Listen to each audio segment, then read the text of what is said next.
एक बुढ़िया थी और उसके 7 पुत्र थे। 6 कमाने वाले थे, एक निकम्मा था। बुढ़िया माँ 6 पुत्रों की रसोई बनाती, भोजन कराती और पीछे से जो कुछ बचता सो 7वें को दे देती थी। परंतु वह बड़ा भोला भाला था, मन में कुछ विचार न करता।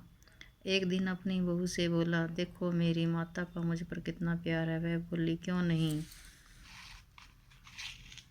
सबका बचा हुआ झूठा तुमको खिलाती है। वह बोली, भला ऐसा भी कहीं हो सकता है? मैं जब तक आंखों से न देखूं मान नहीं सकता। बहू ने हंसकर कहा, तुम देख लोगे तब तो मानोगे। कुछ दिन बाद बड़ा त्योहार आया। घर में 7 प्रकार के भोजन और चूरमा के लड्डू बने। वह जांचने को सिर दर्द का बहाना कर पतला कपड़ा उड़कर रसोई घर में सो गया। कपड़े में से सब देखता रहा। 6 भाई भोजन करने आए। उसने देखा माँ ने उनके लिए सुंदर सुंदर आसन बिछाए हैं, 7 प्रकार की रसोई परोसी है। वह आग्रह करके जिमाती है। वह देखता रहा। 6 भाई भोजन कर उठे। तब माता ने उनकी जूठी थालियों में से लड्डुओं के टुकड़ों को उठाया और एक लड्डू बनाया। जूठन साफ कर बुढ़िया माँ ने पुकारा, उठो बेटा, 6 भाई भोजन कर गए, अब तू ही बाकी है, उठना कब खाएगा? वह बोला, माँ मुझे भोजन नहीं करना, मैं परदेश जा रहा हूँ। माता ने कहा, कल जाता हो तो आज ही जा। वह बोला, हाँ हाँ आज ही जा रहा हूँ। यह कहकर घर के से निकल गया। चलते समय बहू की याद आई। वह गौशाला में कंडे थाप रही थी। वहाँ जाकर उससे बोला, हम जावें परदेश को, आवेंगे कुछ काल, तुम रहिए संतोष से, धर्म अपनो पाल। वह बोली, जाओ पिया आनंद से, हमरी सोच हटाए, राम भरोसे हम रहे, ईश्वर तुम्हें सहाय। देख निशानी आपनी देख धरूं मैं धीर, सुधी हमरी मति विसारियो रखियो मन गंभीर। वह बोला, मेरे पास तो कुछ नहीं, यह अंगूठी है, सो ले ले और अपनी कुछ निशानी दे। वह बोली, मेरे पास क्या है, यह गोबर भरा हाथ है। कहकर उसकी पीठ पर गोबर के हाथ की थाप मार दी। वह चल दिया। चलते चलते दूर देश में पहुंचा। वहाँ पर एक साहूकार की दुकान थी। वहाँ जाकर कहने लगा, भाई मुझे नौकरी पर रख लो। साहूकार को जरूरत थी। बोला, रह जा। लड़के ने पूछा, तनख्वाह क्या दोगे? साहूकार ने कहा, काम देखकर दाम मिलेंगे। साहूकार की नौकरी मिली। वह सवेरे 7 बजे से रात बजे तक नौकरी को जाने लगा। कुछ दिनों में दुकान का सारा लेन देन, हिसाब किताब, ग्राहकों को माल बेचना, सारा काम करने लगा। साहूकार के 7-8 नौकर थे। वे सब चक्कर खाने लगे कि यह तो बहुत होशियार बन गया। सेठ ने भी काम देखा और 3 महीने में उसे आधे मुनाफे का साझेदार बना लिया। वह 12 वर्ष में ही नामी सेठ बन गया और मालिक सारा कारोबार उस पर छोड़कर बाहर चला गया।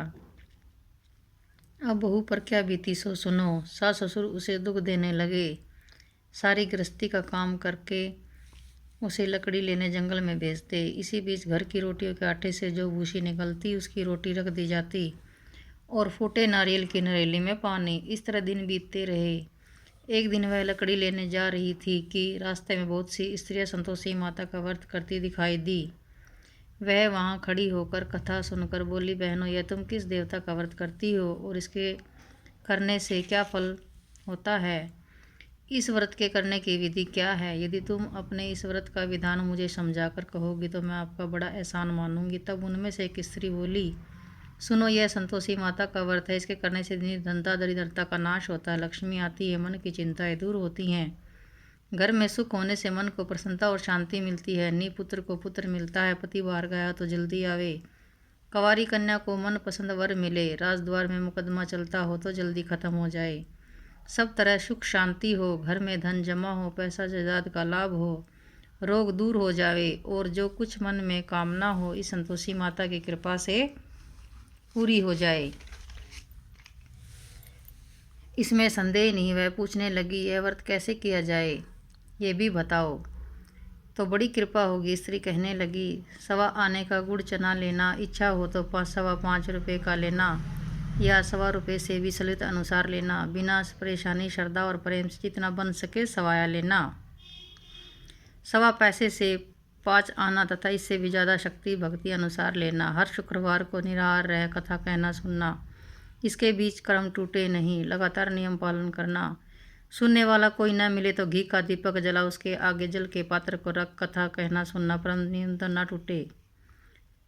जब तक कार्य सिद्ध न हो नियम पालन करना और कार्य सिद्ध हो जाने पर व्रत का उद्यापन करना। 3 मास में माता फल पूरा करती है। यदि किसी के खोटे ग्रह हो तो भी माता वर्ष में अवश्य कार्य को सिद्ध करती है और कार्य सिद्ध होने पर ही उद्यापन करना चाहिए, बीच में नहीं। उद्यापन में 28 सेर आटे का खाजा तथा इसी परिणाम से खीर चने का साग करना। 8 लड़कों को भोजन कराना। जहाँ तक मिले देवर जेठ भाई बंधु कुटुंब के लड़के लेना, ना मिले तो रिश्तेदार और पड़ोसियों के लड़के बुलाना, उन्हें भोजन कराना। यथाशक्ति दक्षिणा दे माता का नियम पूरा करना। उस दिन घर में कोई खटावी न खावे। यह सुन बुढ़िया के लड़के की बहू चल दी। रास्ते में लकड़ी का बोझ बेच दिया और उन पैसों से चना ले माता के व्रत को तैयार करने आगे चली। सामने मंदिर देख पूछने लगी, यह मंदिर किसका है? सब कहने लगे संतोषी माता का मंदिर है। यह सुन माता के मंदिर में जा माता के चरणों में लौटने लगी। दीन होकर विनती करने लगी, माँ मैं निपट मूर्ख हूँ, व्रत के नियम कुछ जानती नहीं हूँ, मैं बहुत दुखी हूँ। माता जगजननी मेरा दुख दूर कर, मैं तेरी शरण में हूँ। माता को दया आई। एक शुक्रवार बीता कि दूसरे शुक्रवार को ही उसके पति का पत्र आया और तीसरे को उसका भेजा हुआ पैसा भी आ पहुँचा। यह देख जेठानी मुँह सिकोड़ने लगी, इतने दिनों में इतना पैसा आया, इसमें क्या बड़ाई है? लड़के ताना देने लगे। काकी के पास अब पत्र आने लगे, रुपया आने लगे। अब तो काकी की खातिर बढ़ेगी, अब तो काकी बुलाने से भी नहीं भूलेगी। बेचारी सरलता से कहती है, भैया पत्र आए रुपया आए तो हम सब के लिए अच्छा है। ऐसा कहकर आंखों में आंसू भर संतोषी माता के मंदिर में आ मातेश्वरी के चरणों में गिरकर रोने लगी। माँ मैंने तुमसे पैसा नहीं मांगा था, मुझे पैसे से क्या काम, मुझे तो अपने सुहाग से काम है। मैं तो अपने स्वामी के दर्शन और सेवा मांगती हूँ।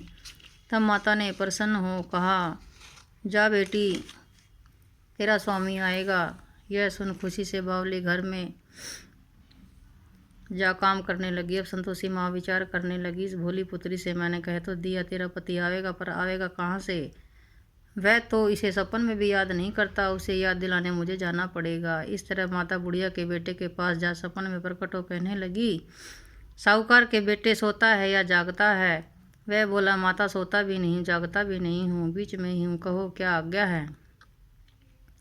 माँ कहने लगी, तेरा घर बार कुछ है या नहीं? वह बोला, मेरा सब कुछ है माता, माँ बाप भाई बहन बहू, क्या कमी है? माँ बोली, बोले पुत्र तेरी स्त्री घोर कष्ट उठा रही है, माँ बाप उसे दुख दे रहे हैं, वह तेरे लिए तरस रही है, तू उसकी शुद्धि ले। वह बोला, हाँ माता यह तो मुझे मालूम है, परंतु जाऊँ तो जाऊँ कैसे?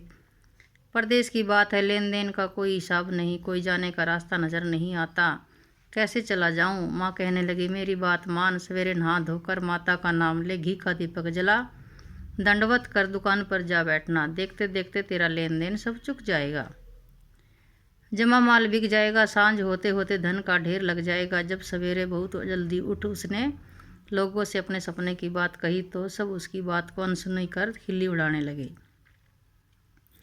कहीं सपने भी सच होते हैं। एक बूढ़ा बोला, देख भाई मेरी बात मान, इस तरह सांझ झूठ कहने के बदले देवता ने जैसे कहा है वैसा करना, तेरा इसमें क्या जाता है? अब बूढ़े की बात मान वह नहा धोकर संतोषी माता को दंडवत कर घी का दीपक जला दुकान पर जा बैठा। थोड़ी देर में वह क्या देखता है कि देने वाले रुपये लाए, लेने वाले हिसाब लेने लगे। कोठे में भरे सामानों के खरीदार नगद दाम में सौदा करने लगे। शाम तक धन का ढेर लग गया। माता का यह चमत्कार देख खुश हो मन में माता का नाम ले घर ले जाने के वास्ते गहना कपड़ा खरीदने लगा और वहाँ के काम से निपट तुरंत घर को रवाना हुआ। वहाँ बहू बेचारी जंगल में लकड़ी लेने जाती है, लौटते वक्त माता जी के मंदिर में विश्राम करती है, वह तो उसका रोज़ रुकने का स्थान ठहरा। दूर से धूल उड़ती देख वह माता से पूछती है, हे माता यह कैसी धूल उड़ रही है? हे माता। माँ कहती है, हे पुत्री तेरा पति आ रहा है, अब तू ऐसा कर लकड़ियों के 3 बोझ बना ला, एक नदी किनारे रख, दूसरा मेरे मंदिर पर और तीसरा अपने सर पर रख। तेरे पति को लकड़ी का गट्ठा देखकर मोह पैदा होगा, वह माँ यहाँ रुकेगा, नाश्ता पानी बना खाकर माँ से मिलने जाएगा। तब तू लकड़ी का बोझ उठाकर जाना, बीच चौक में गट्ठा डालकर 3 आवाज़ें जोर से लगाना। लो सासू जी लकड़ियों का गट्ठा लो, भूसी की रोटी दो, नारियल के खोपड़े में पानी दो, आज मेहमान कौन आया है। माँ की बात सुन बहू बहुत अच्छा कहकर प्रसन्न हो लकड़ियों के 3 गट्ठे ले आई। एक नदी के तट पर रखा, एक माता के मंदिर पर रखा। इतने में एक मुसाफिरा पहुंचा। सूखी लकड़ी देख उसकी इच्छा हुई कि अब यहीं विश्राम करे और भोजन बना खा पी कर गाँव जाए। इस प्रकार भोजन बना विश्राम ले वह गाँव को गया। सबसे प्रेम से मिला। उसी समय वह सिर पर लकड़ी का गट्ठा लिए आती है। लकड़ी का भारी बोझ आंगन में डाल जोर से 3 आवाज़ देती है। सासू जी लकड़ी का गट्ठा लो, भूसी की रोटी दो, नारियल के खोपड़े में पानी दो, आज मेहमान कौन आया है। यह सुनकर उसकी सास अपने दिए हुए कष्टों को भुलाने हेतु कहती है, बहू ऐसा क्यों कहती है, तेरा मालिक ही तो आया है, आप बैठा भात खा, कपड़े गहने पहन। इतने में आवाज़ सुन उसका स्वामी बाहर आता है और अंगूठी देख व्याकुल हो जाता है। वह पूछता, माँ यह कौन है। माँ कहती, बेटा तेरी बहू है, आज 12 वर्ष हो गए हैं जब से तू गया है, तब से सारे गाँव में जानवर की तरह भटकती फिरती है, काम काज घर का कुछ करती नहीं, 4 समय आकर खा जाती है। अब तुझे देखकर भूसी की रोटी और नारियल के खोपड़े में पानी मांगती है। वह लज्जित हो बोला, ठीक है माँ, मैंने इसे भी देखा और तुम्हें भी देखा, अब मुझे दूसरे कमरे की ताली दो, मैं उसमें रहूँगा। तब माँ बोली, ठीक है बेटा, तेरी जैसी मर्जी, कहकर ताली का गुच्छा पटक दिया। उसने ताली ले दूसरे कमरे में जा तीसरी मंजिल के ऊपर था, खोलकर सारा सामान जमाया। एक दिन में ही वहाँ राजा के महल जैसा ठाट बाट बन गया। अब क्या था, दोनों सुखपूर्वक रहने लगे। इतने में अगला शुक्रवार आया। बहू ने अपने पति से कहा कि मुझे उद्यापन करना है।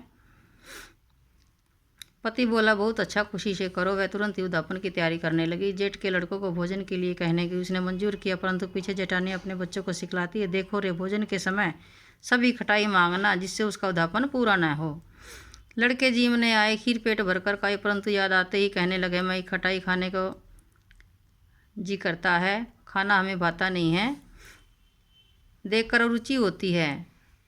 बहू कहने लगी, खटाई किसी को नहीं दी जाएगी, यह संतोषी माता का प्रसाद है। लड़के उठ खड़े हुए, तो पैसे लाओ। बोली, बहू कुछ जानती नहीं थी, सो उन्हें पैसे दे दिए। लड़के पैसे लाकर इमली खाने लगे। यह देख बहू पर माता जी ने कोप किया। राजा के दूत उसके पति को पकड़ कर ले गए। जेठ जेठानी मनमाने खोटे वचन कहने लगे। लूट लूट कर धन इकट्ठा कर लाया था, सो राजा के दूत उसे पकड़ कर ले गए। अब मालूम पड़ जाएगा जब जेल की हवा खाएगा। बहू से वचन सहन नहीं हुए, रोती रोती माता के मंदिर में गई। है माता, यह क्या किया, हंसा कर अब क्यों रुलाने लगी हो। माता बोली, पुत्री तूने उद्यापन में मेरा व्रत भंग किया, इतनी जल्दी सब बातें भुला दी। वह कहने लगी, माता भूली तो नहीं हूँ, न कोई अपराध किया है, मुझे तो लड़कों ने भूल में डाल दिया, मैंने भूल से उन्हें पैसे दे दिए, मुझे क्षमा करो। माँ बोली, ऐसी भी कहीं भूल होती है। वह बोली, माँ मुझे माफ़ कर दो, मैं फिर तुम्हारा उद्यापन करूँगी, अब भूल न होगी। माँ अब बताओ वह कैसे आवेंगे। माँ बोली, जा पुत्री, तेरा मालिक तुझे रास्ते में ही आता मिलेगा। वह घर को चली। राह में पति आता मिला। उसने पूछा, तुम कहाँ गए थे। तब वह कहने लगा, इतना धन जो कमाया था उसका टैक्स राजा ने मांगा था, वह भरने गया था। वह प्रसन्न हो बोली, भला हुआ, अब घर को चलो। कुछ दिन बाद फिर शुक्रवार आया। वह बोली, माता को उद्यापन करना है। पति ने कहा, करो।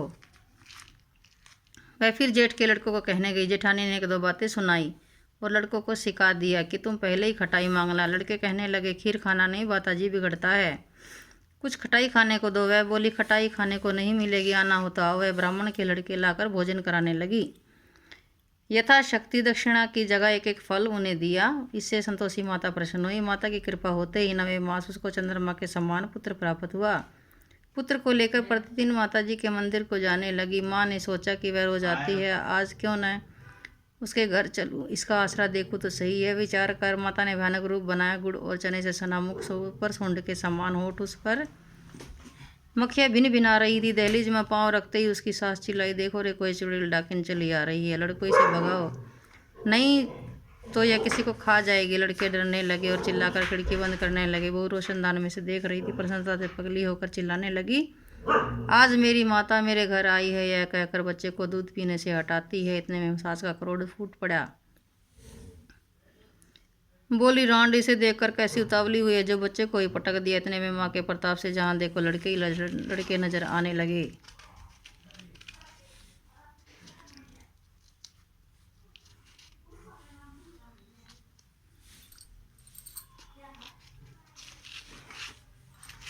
बहू बोली, माँ जी मैं जिनका व्रत करती हूँ ये वही संतोषी माता है। इतना कहकर झट से सारे घर के किवाड़ खोल देती है।